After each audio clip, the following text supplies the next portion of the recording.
Bienvenue à toi qui m'écoutes. J'espère que tu vas bien. Coucou. Oui, je sais, ça fait un moment que tu attends la suite. Ah bah bravo. Alors, je vais te faire un bref résumé de la partie 2 du Voyageur. Ce brave Thomas a pris cher ou non selon le choix que tu as fait, soit prendre ou ne pas prendre la carte. Dans ces deux cas de figure, il parvient tout de même au Mont-Saint-Michel et récupère le remède des moines pour soigner sa petite sœur malade. Le voilà maintenant sur le retour, du côté du charmant village de Saint-Philbert de Grandlieu. Et c'est là qu'il rencontre une sorte de moine, un peu bizarroïde. Si tu as cliqué ici, c'est que tu as décidé de suivre l'invitation de l'homme. Oh. Tu veux t'en connaître les histoires qu'il a à te raconter? Ok. J'espère pour toi que tu as fait le bon choix. Non mais t'es complètement tabayo. Oui, tabayo.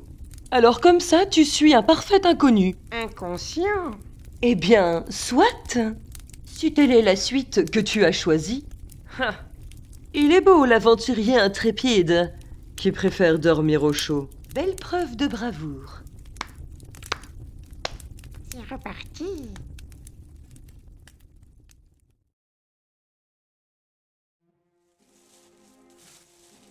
Ils ne mirent pas longtemps à arriver à la petite bicoque du moine. L'animal ou la personne les avait suivis de loin. Même si Thomas était passé devant, il n'aurait jamais pu voir la petite demeure du moine. Celle-ci était bien cachée entre les roches et la végétation. Et avec la nuit qui était tombée, il était impossible de l'apercevoir. C'est toujours le bruit du ventre. Il rentra à l'intérieur. Elle ne payait vraiment pas de mine. Ça sent bon à manger. Mais il y faisait bon. Et une douce odeur de nourriture s'échappait du chaudron au-dessus du feu de cheminée. Thomas commençait à avoir l'eau à la bouche. « Aurais-tu faim, mon cher ?» lui demanda le moine. Thomas et son estomac acquiescèrent. « C'est parfait. J'ai de quoi te rassasier. Mets-toi à table. Je vais nous servir. » Thomas ne mit pas longtemps à s'exécuter. Une fois installé, l'homme lui apporta son assiette. Ça sent trop bon. Ça avait l'air succulent. Puis il s'assit face à Thomas, qui l'attendait pour manger. Il est poli quand même.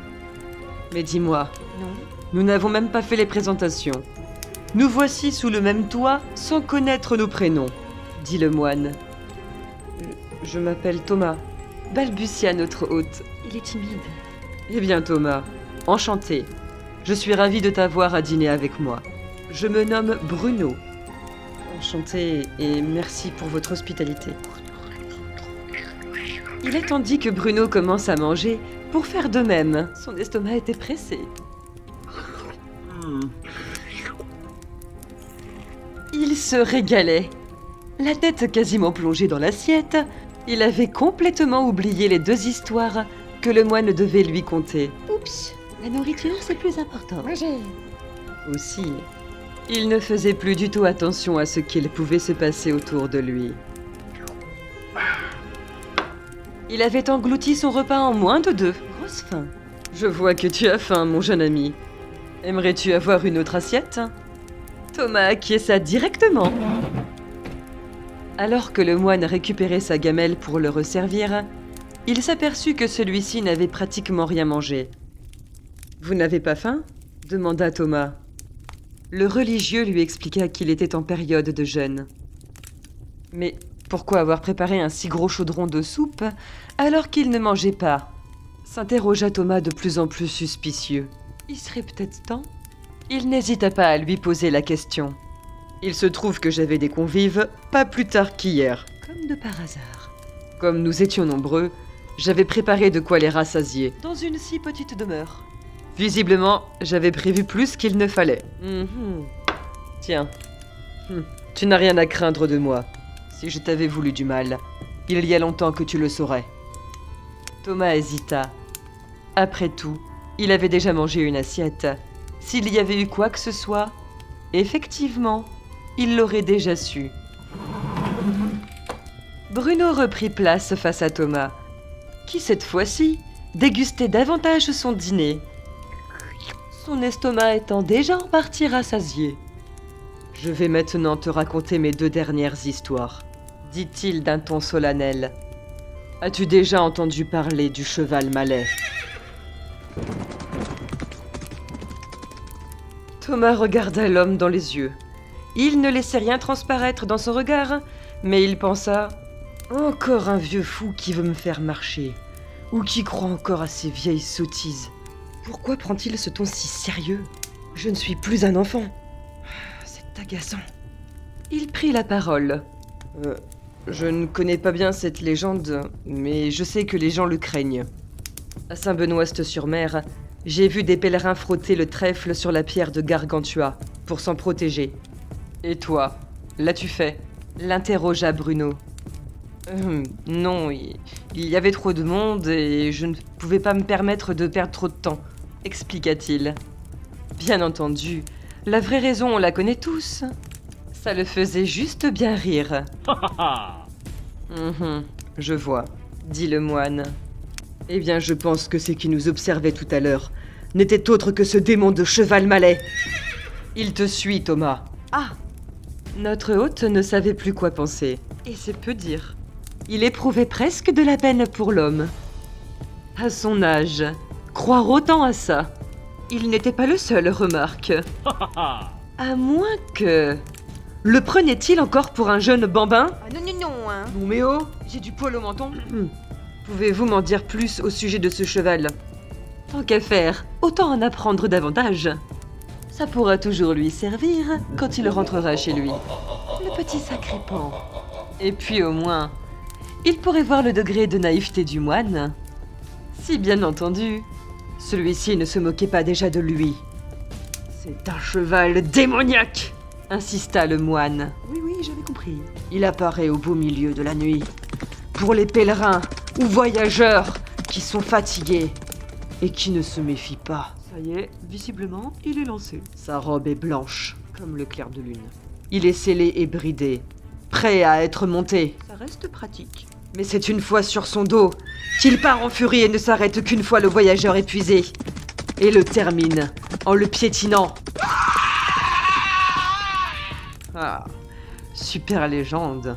Pense à Thomas qui se délectait d'avance de pouvoir faire cette blague. Je ne sais pas où ils vont chercher tout ça, mais j'aime beaucoup cette histoire.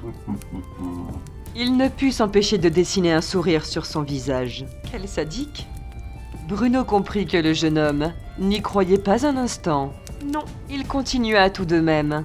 De nombreux pèlerins m'ont confirmé l'avoir aperçu à différents endroits. Il a été observé en Vendée, en Poitou, en Bretagne et au lac de Grandlieu. Son territoire est vaste.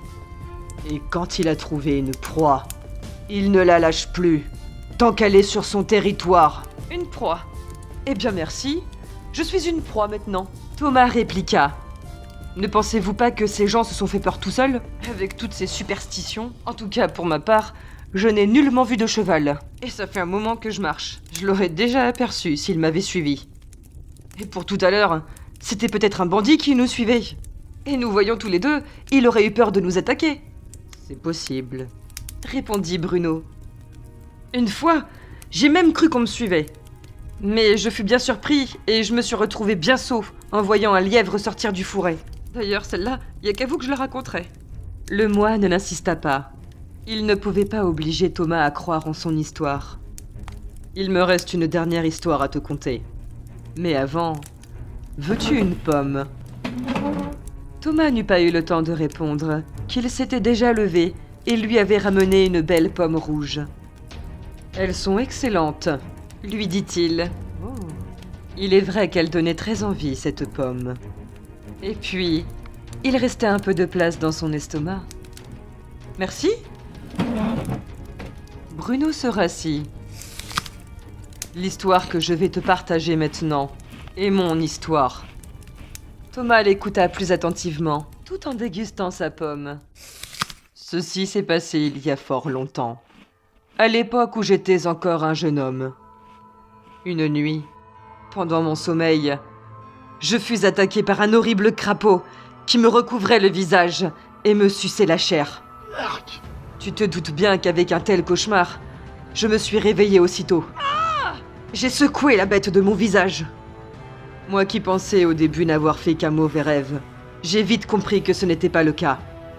Peu après, j'ai commencé à avoir des inflammations sur la figure, puis la gorge et la poitrine. Pendant 2 mois, mes parents m'ont veillée, en pensant que j'allais trépasser. Un jour, alors que j'étais pleinement réveillé et conscient, j'ai vu au pied de mon lit une échelle lumineuse qui montait au ciel. Me prendras-tu pour un fou? Mais je peux t'assurer qu'un vieillard en est descendu. Il tenait un bâton dans sa main droite, et ce bâton se terminait par une croix. Il a posé son bâton sur mon visage, et aussitôt j'ai guéri. Le mal avait été expulsé. Cet homme, c'était Saint Benoît. Il fouilla quelque chose dans sa poche et se dirigea vers Thomas. « Je te donne ce médaillon. C'est celui de Saint Benoît.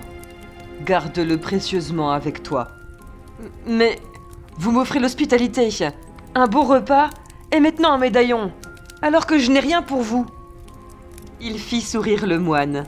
« Il se fait tard. Il faut dormir, » dit-il. Il est vrai que la nuit était bien avancée, et il ne fallait pas que Thomas reparte trop tard le lendemain. Il avait encore de la marche à faire pour rentrer chez lui.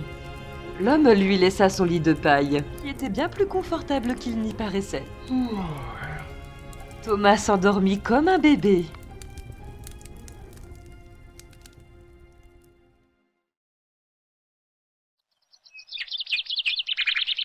Les premiers rayons de soleil vinrent doucement caresser le visage de notre brave jeune homme, et non pas un horrible crapaud. C'était si agréable.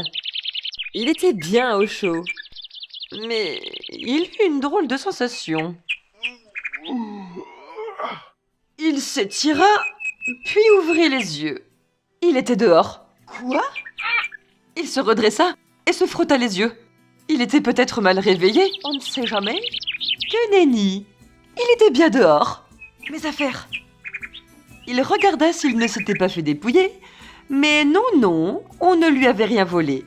Mais je deviens fou! Il chercha aux alentours la petite bicoque, mais il n'y avait rien. J'ai halluciné. Et comme il avait fait le chemin la veille dans la pénombre, il était difficile de retrouver le trajet exact emprunté. Mais il était sûr qu'elle ne devait pas être loin, car il reconnaissait certains arbres. Oui. Mais c'est pas possible. En revanche, et ce fut pratique, il retomba pile à l'endroit où le moine l'avait rejoint pour la première fois. Au moins, il connaissait la route pour rentrer chez lui. Pratique. C'était vraiment très étrange tout ça. Que lui arrivait-il? Pourquoi le moine l'aurait sorti pendant la nuit, si ce n'était pas pour le voler? Et puis, il se serait réveillé s'il avait senti le moine le porter, logiquement. À moins qu'il avait peut-être imaginé toute la scène. Étant trop fatigué et affamé, il se serait endormi non loin du chemin. Il continuait de se poser de nombreuses questions tout en avançant. Non mais alors, peut-être que je me suis endormi, mais je comprends pas. Ou la pomme. Ou alors j'ai peut-être mangé quelque chose qui était pas bon. Ah!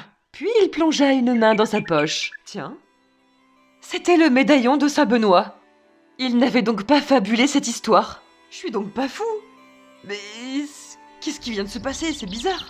Oui, tout ce qu'il avait vécu la veille s'était donc bien déroulé. Finalement, ça soulevait davantage de questions. Alors qu'il marchait près du lac de Grandlieu, il entendit des pèlerins parler devant lui. Tu as entendu hier soir? Si tu parles des craquements, oui, j'ai bien entendu. Oh, je suis sûre que c'était le cheval malais. On dit qu'il rôde dans le coin. Mais tais-toi donc! Ou tu vas nous porter la Oh poisse! non, c'est pas ce que je veux. Quoi? Mais si ça se trouve, il nous suit. Non mais tu vas te taire, oui! Ou sinon je te laisse toute seule! Oh non. D'accord, j'arrête de parler. Ah merci! Vu ce qu'il venait de lui arriver, Thomas ne fit pas le malin sur ce coup. Après être passé près du lac, il arriva à Saint-Philbert de Grandlieu. Du monde, de la vie. Comme c'est agréable, après un événement aussi perturbant, d'être à nouveau entouré de gens normaux. Vive mon poisson! Enfin, normaux, pas tous non plus, hein. Mais au moins, il n'était pas tout seul. Il y avait de nombreux marchés. Oh, mon enfant, prends cette pomme. Une vieille dame à l'air un peu bizarre, avec une grosse verrue sur le nez et les cheveux gras, Miam miam. voulut lui donner une pomme bien rouge. Non, merci. Oh. Ça lui fit repenser à sa soirée. Et il avait vraiment beaucoup de mal à digérer ce qu'il s'était passé. Et pas la pomme. Il se contenta d'aller visiter l'abbaye, où se recueillaient une fois encore bon nombre de personnes. Peut-être assisterait-il à un miracle, ne sait-on jamais. Il s'assit un instant et contempla le médaillon. Il ne voyait pas comment il aurait pu atterrir dans sa poche autrement que par lui. Et si on le lui avait glissé auparavant, il s'en serait déjà aperçu. C'était donc bien la veille qu'on le lui avait donné. Là, j'avoue, c'est de l'ordre du miracle. Qui était réellement ce moine Bruno? Elle est bien là, l'énigme. Mais bon, de là à se mettre à croire à tout, c'est encore autre chose. Et cette histoire de cheval malais, c'était du grand n'importe quoi. Et s'il l'avait suivi, il s'en serait aperçu depuis longtemps. Oh oui, un cheval, ça se voit. Et bridé et scellé, qui plus est. Cette situation le titillait. Allez, il fallait repartir.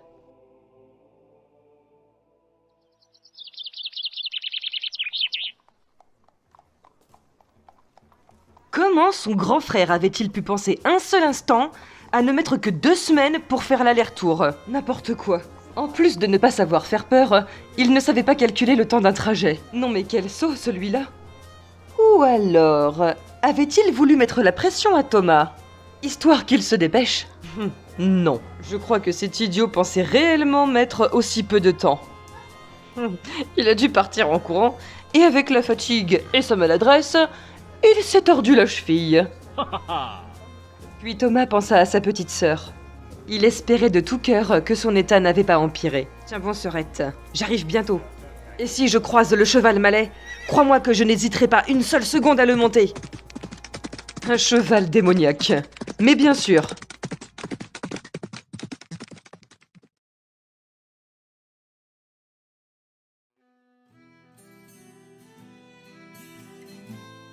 Cela faisait déjà quelques jours qu'il avait quitté Saint-Philbert de Grandlieu. Il avait bien marché, et la nuit approchait. Étonnamment, notre brave Thomas commençait à ressentir un certain malaise. Bah alors. À force d'avoir entendu toutes ces histoires, ça commençait à bien le travailler. Mauviette. Et ce fichu cheval malais, qui soi-disant est à ses trousses, sottise. Et puis je l'ai jamais vu, moi, ce canasson. S'il m'avait suivi, je m'en serais rendu compte. Ouh là là, ça l'agaçait. Il commençait à se faire long, le retour. Bon, allez, recherchez un coin pour dormir. Il trouva un endroit assez calme, non loin d'une rivière. Plutôt bon pêcheur, il avait attrapé 2 belles perches. Miam. Et durant la journée, il avait trouvé des arbres fruitiers. Il en avait profité pour se servir en cerises, en myrtilles et quelques nectarines. Les fruits étaient gorgés de soleil. Une fois le ventre plein, l'attention était retombée. Hormis 2-3 moustiques qui lui tournaient autour, il se sentait serein. Posé près du lac, il faisait bon, et avec le clair de lune qui se reflétait sur l'eau, c'était magique. De petites vaguelettes s'échouaient sur le bord, et le bruit, en plus de l'ambiance de la soirée, apaisa davantage le mental de Thomas, qui commença à tomber dans les bras de Morphée. Aussi, il n'osait pas se l'avouer, mais il s'était un peu perdu. Chut.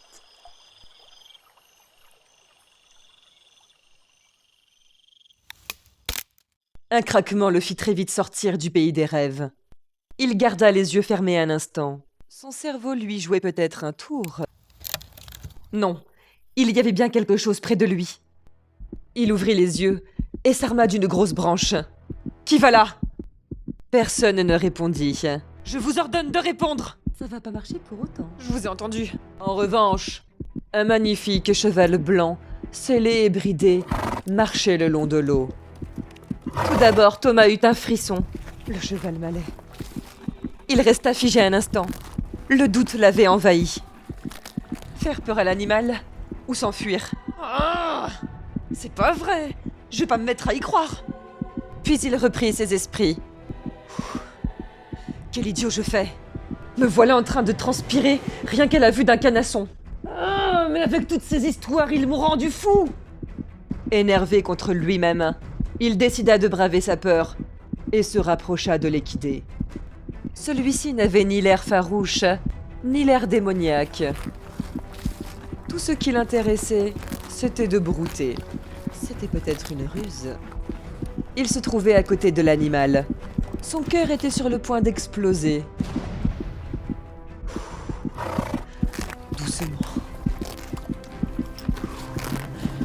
Ça y est, je vais mourir ce soir. De sa main gauche, il agrippa les rênes avec la selle de l'animal. Et de sa main droite, le derrière de la selle. Il secoua un peu la bête pour voir sa réaction. Mais apparemment, ça ne la dérangeait pas le moins du monde. Il se donna du courage. Il plaça son pied gauche dans l'étrier. Et hop. Il grimpa sur sa monture. Les yeux fermés, il n'osait plus bouger. Remarquant qu'il ne se passait strictement rien, il les rouvrit. Il donna un petit coup de talon et fit quelques mètres sur son dos. Puis il la fit trottiner et se rendit compte qu'il était bien docile, ce cheval. Il répondait à chacun de ses ordres. Il est beau, le cheval Malais. Quand je pense que j'en ai eu peur. Oh, si mon frère m'avait vu. Bien qu'encore un peu sur les nerfs, la pression était totalement redescendue. Et il avait un cheval à présent. Et il pourrait dire à tout le monde qu'il a dompté le cheval Malais. Il se sentait si fier de lui, c'est pas peu dire. Le trajet serait beaucoup plus rapide maintenant pour rentrer. Après avoir fait quelques allées et venues sur son fier destrier, il descendit, puis l'attacha solidement à un arbre. Roue de la joie. Il retourna se recoucher. Et comme les moustiques le dérangeaient, il se cacha sous sa couverture.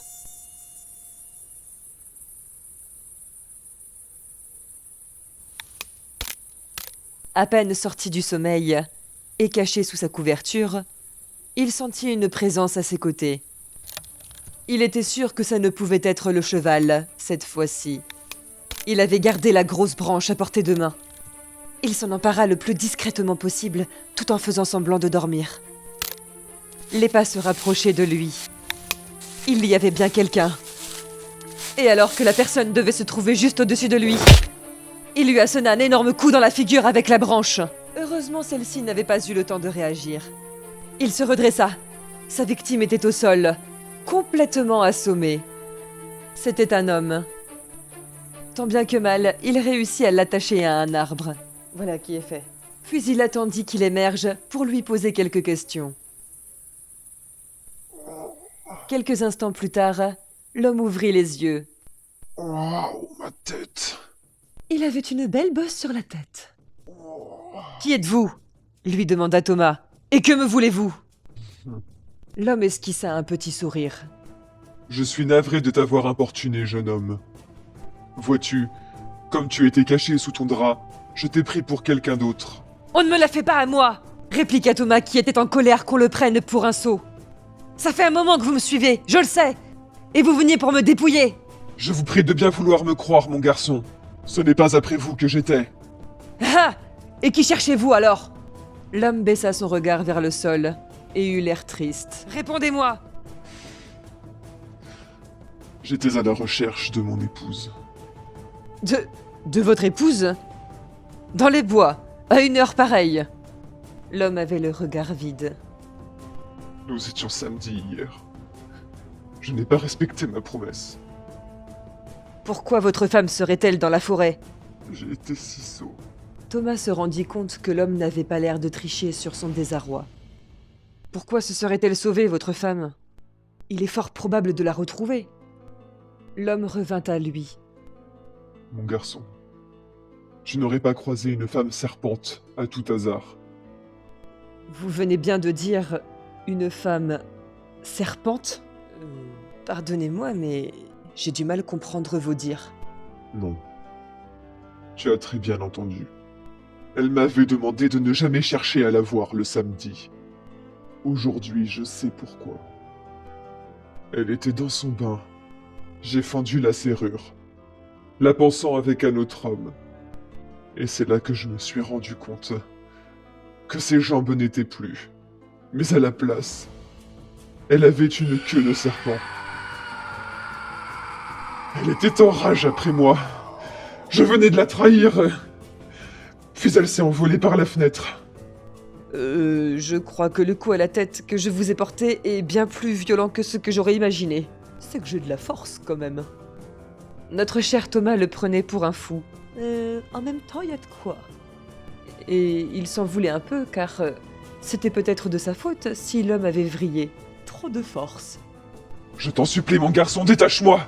Il faut que je la retrouve. Thomas réfléchit un instant. Bien qu'il avait de la compassion, il restait néanmoins méfiant. C'est tout de même plus sage. Hors de question de se faire avoir. De plus, s'étant trompé de chemin, il ne savait pas où il se trouvait. Ce n'étaient pas les mêmes indications à l'époque. Ce n'était pas le moment qu'il lui arrive quoi que ce soit. Ah non, non, non. Si je comprends bien, vous connaissez ces bois? Oui, je les connais par cœur. C'est la forêt de Mervan-Vouvant. Je ne suis plus très loin de chez moi. Serais-tu égaré? En effet, j'ai dû me tromper de chemin, et me voici ici, complètement perdu. Il était encore très tôt, mais la lune ne tarderait pas à laisser sa place au soleil. Après avoir discuté avec l'homme, il conclut un accord. Celui-ci le conduirait à Vouvant, et Thomas l'aiderait à retrouver son épouse. Lors de leur échange, l'homme avait prouvé à Thomas qu'il s'agissait de son destrier. Oh non. Lui qui pensait finir son périple à cheval, il en était désenchanté. Étant bien réveillé, autant partir sur le champ. Au moins ça lui ferait gagner du temps. Et c'est parti direction Vouvant, ainsi qu'à la recherche de la femme serpent. Au clair de lune, le cheval galopant et les grenouilles chantant. Mais ils s'arrêtèrent à cause d'un cri strident. Là, dans le ciel, c'est ma femme serpent. Thomas n'en croyait pas ses yeux. Il y avait bien quelque chose dans le ciel qui volait. Mais c'était impossible.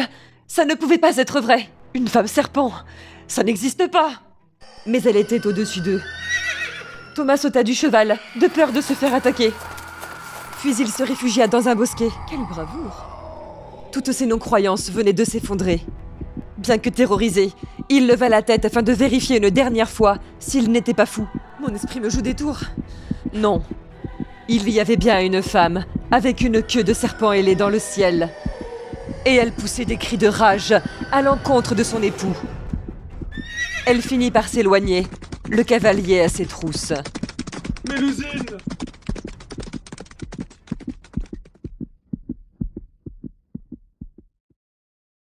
Thomas resta figé un long moment. Tu m'étonnes. Le soleil était enfin levé. Il mit du temps à se décider pour bouger. Allez, faut bien y retourner. Puis il continua de marcher dans la direction qu'ils avaient empruntée. Il était complètement désappointé par ce qu'il venait de vivre. Ça s'est réellement passé. Il n'avait plus les idées claires. Tout son monde venait de s'effondrer. Toutes ces légendes étaient donc vraies. Finalement, les folklores étaient bien réels. Loin dans ses pensées, il errait sans vraiment faire attention à son environnement. Il venait de cogner son pied contre quelque chose. Pensant que c'était un petit rocher, il baissa vivement la tête pour regarder. Mais fatigué, car ayant peu dormi, pensif et totalement déboussolé par ce qu'il venait de vivre, il n'avait pas du tout réalisé qu'il s'agissait d'un énorme rempart. Ah, quand même. Et se cogna violemment la tête contre l'édifice. Ouch. Il tomba dans les pommes.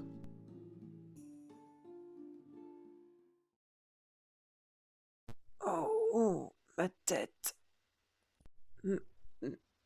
Mais où est-ce que je suis? Il était dans un lit. On avait dû le trouver et lui porter secours. Ses affaires étaient à son chevet. Waouh. Une belle jeune femme entra dans la chambre. « Tu es enfin réveillée ?»« je crois. » Elle avait un visage fin, de magnifiques yeux bleus, une grande chevelure ondulée châtain, avec de magnifiques reflets. Et sa voix était douce. Pas comme moi. Elle paraissait fragile et très délicate. Je rêve. Entre ses longs doigts fins, il y avait un petit bol avec de la fumée qui s'échappait. L'odeur était agréable. À sa vue, Thomas rougit tant elle était séduisante. Elle posa la soupe sur la table de chevet, puis s'assit délicatement à côté de Thomas. Je t'ai trouvé assommé près du rempart.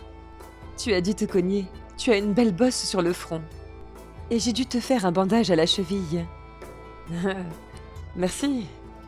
Il se sentait gêné. Il a surtout l'air con. Que t'est-il arrivé?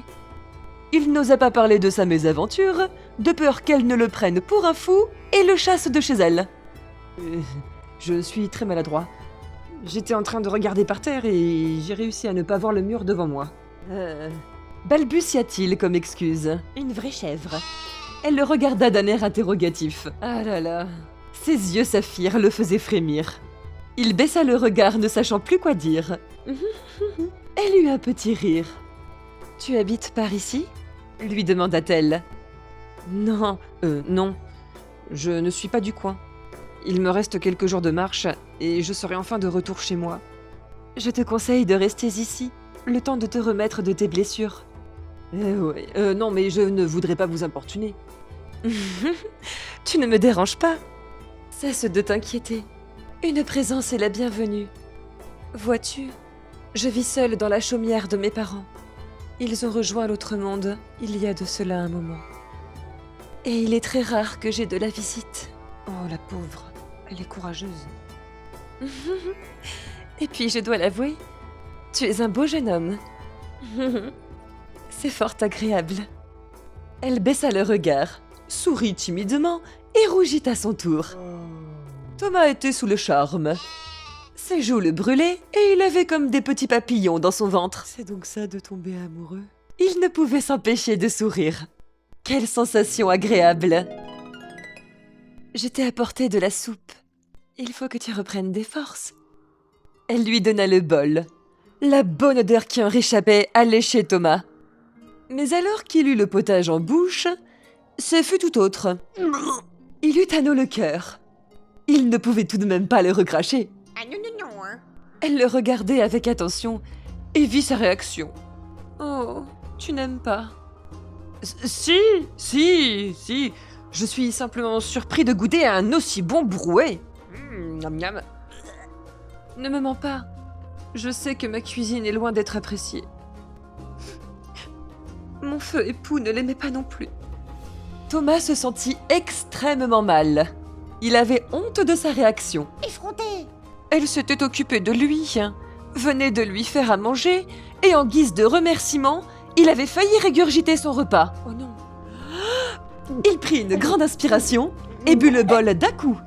Il s'essuya la bouche avec le revers de sa manche. Eh bien, je l'ai trouvée très bonne. Elle sourit et récupéra le bol. Je te laisse te reposer. N'hésite pas à me prévenir si tu as besoin de quoi que ce soit. Et elle se retira de la chambre.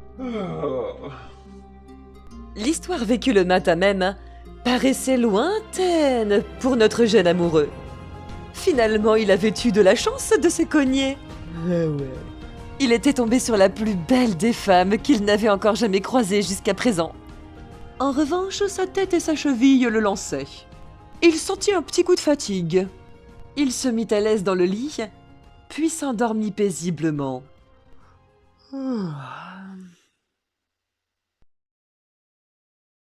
6 jours passèrent. Le temps passe vite. Notre hôte et la maîtresse de maison s'étaient rapprochés. Oui, ils s'étaient embrassés. À pleine bouche. Et c'est tout. Il était fou amoureux. S'il n'avait pas eu mal à sa cheville, il aurait fait la roue de la joie. Il y avait une forte alchimie entre eux. Malgré qu'ils se voyaient très peu, car elle avait beaucoup de travail. Par contre, la nourriture était toujours aussi abjecte. Mais pour ne pas la décevoir, il terminait à chaque fois ce qu'elle lui préparait. Il n'était pas encore sorti du lit, et ce soir-là, il n'en pouvait plus. J'en ai marre de rester allongé. Il décida donc de se lever. Il sortit du lit et posa ses pieds au sol. Il retint un cri. Sa cheville lui faisait un mal de chien. Mais c'est pas normal. Il s'était cogné si fort. Elle aurait été brisée que la douleur fût la même. Il lutta pour ne pas s'évanouir et arriva tant bien que mal à la porte de sa chambre. Il l'entr'ouvrit le plus discrètement possible. Il ne voulait en aucun cas déranger sa dulcinée. La pièce était éclairée par un feu dans l'antre de la cheminée. Un gros chaudron était au-dessus. Il jeta un coup d'œil aux alentours. L'ambiance était plutôt glauque. Et une odeur de macabée en décomposition intense parvint aux narines de Thomas. Il y avait une table encombrée de cadavres d'animaux.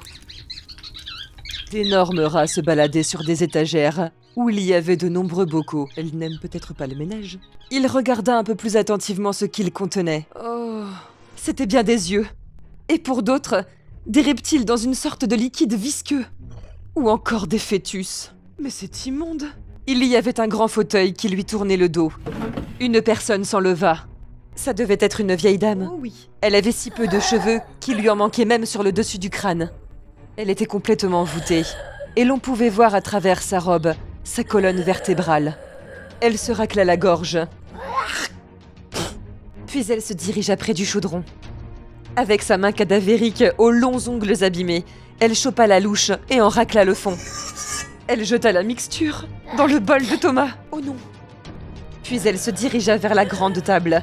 Il y avait des fioles dessus, mais il n'en restait qu'une seule qui était pleine. Et son liquide était rouge. Non, c'est pas ça. On aurait dit du sang. Elle l'ouvrit et but le contenu du flacon. En un instant, elle se transforma en la belle jeune femme que Thomas avait embrassée. Et vigoureusement. Non. Il était horrifié.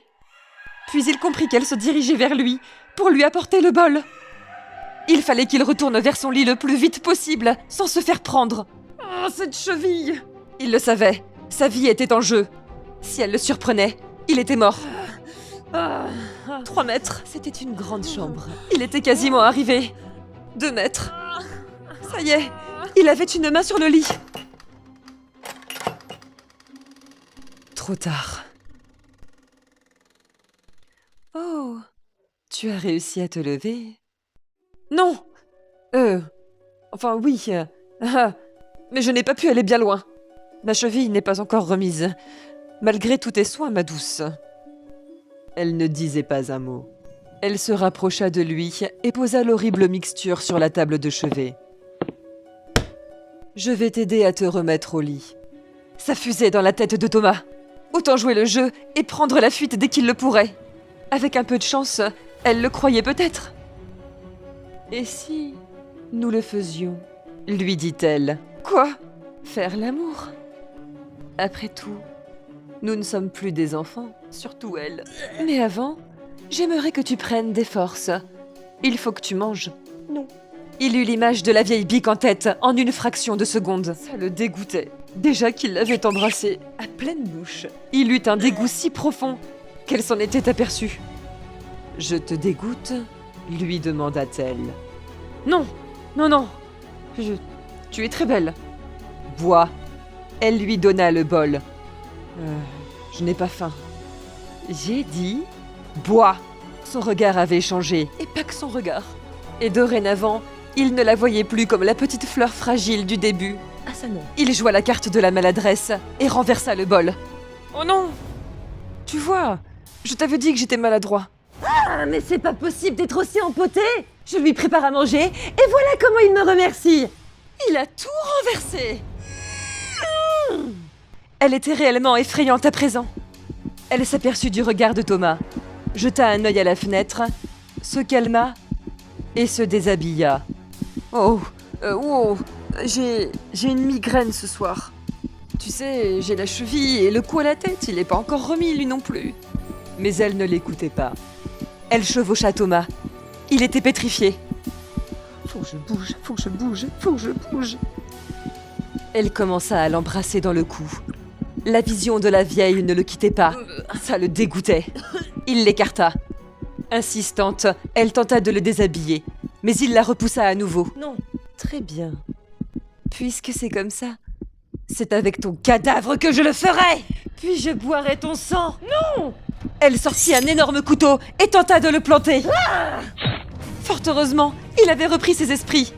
Étant vif et rapide, il esquiva le coup. Wow! Il réussit à basculer sur le côté. Ils tombèrent tous les deux. Le couteau vola au sol. Elle le regarda, et avant de se jeter en direction de l'arme, il lui colla une grosse droite. Ça la déstabilisa.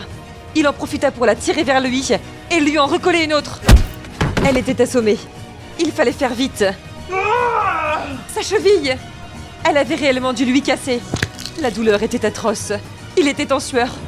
Mais ayant la volonté de vivre coûte que coûte, il se devait de passer outre. De plus, il avait la vie de sa petite sœur entre les mains. Sa famille comptait sur lui. Il récupéra la potion des moines et commença à se hisser par la fenêtre. Il était quasiment sorti lorsque sa dulcinée avait émergé. Il prit appui sur la fenêtre et regarda au travers. Elle se tenait debout, avec le couteau à la main. Elle courut sur lui et lui planta le couteau dans le mollet.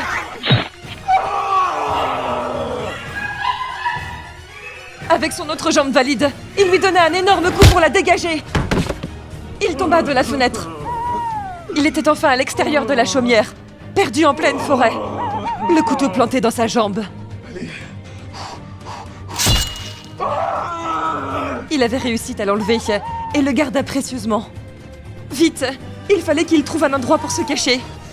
Il l'attendrait, et lorsqu'elle s'approcherait de lui, il eut de la chance.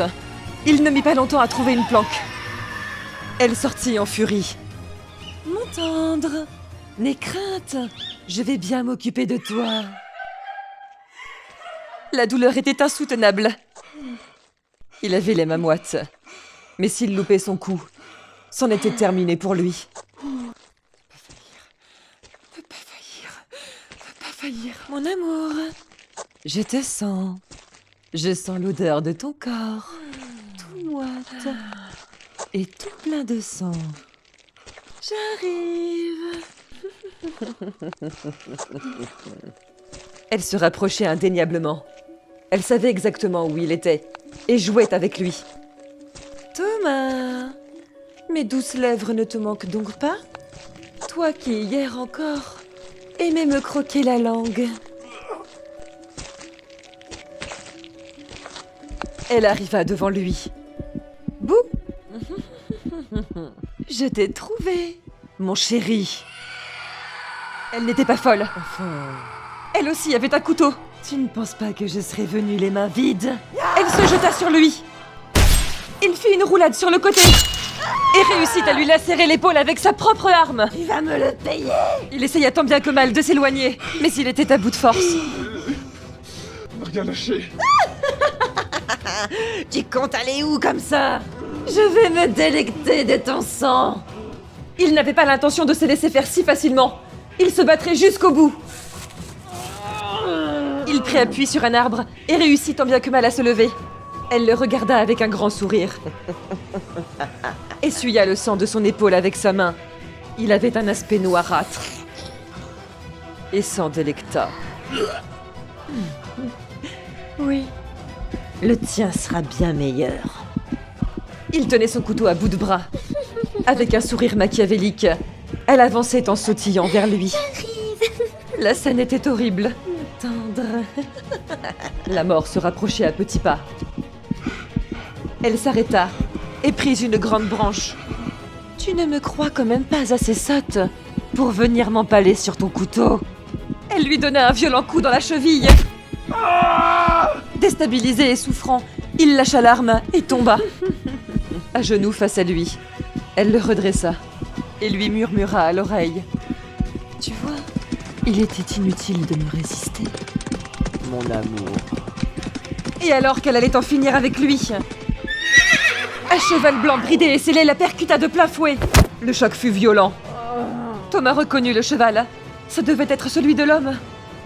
L'équidé se baissa afin que Thomas monte dessus. Enfin, la chance lui souriait. Complètement affalé, il réussit tout de même à récupérer les rênes. Mais avant qu'il ne parte, le cheval tourna sa tête. Ses yeux étaient rouges. Non. Puis il partit au galop à la vitesse de l'éclair. Thomas comprit que cette fois, c'était bel et bien le cheval malais. Il s'agrippa du mieux qu'il le pouvait. Le jour n'allait plus tarder à se lever. Il fallait tenir bon. La créature allait si vite qu'elle traversait les lacs au galop sans le moindre problème. Tenir bon, tenir bon, tenir bon. Sa vie allait-elle prendre fin de cette façon?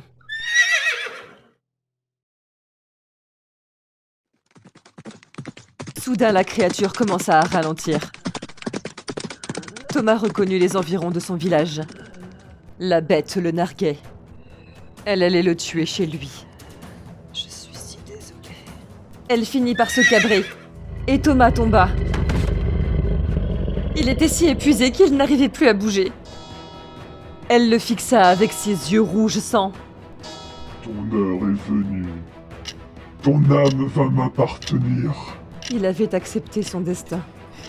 Je suis si désolée. Alors qu'il allait se faire sauvagement piétiner, une petite chose tomba de sa poche. C'était le médaillon de Saint-Benoît. Il était sauvé. Le monstre poussa un cri de rage et se volatilisa. Une nouvelle fois, notre héros tomba dans les vapes.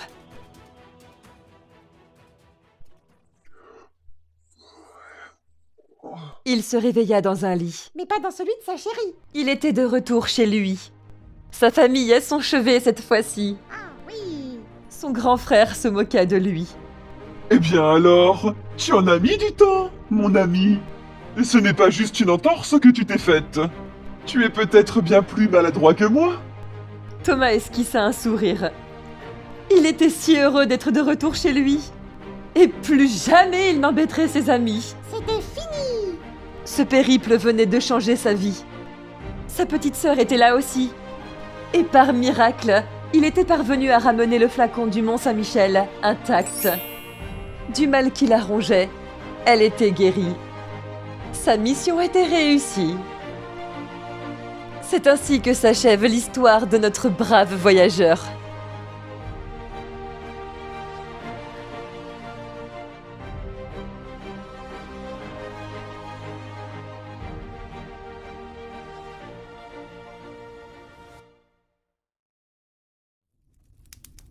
Très bien. Visiblement, tu aurais choisi la bonne fin. Mais il vaut mieux rester tout de même sur ses gardes. Car nous ne connaissons pas la fin de la sorcière.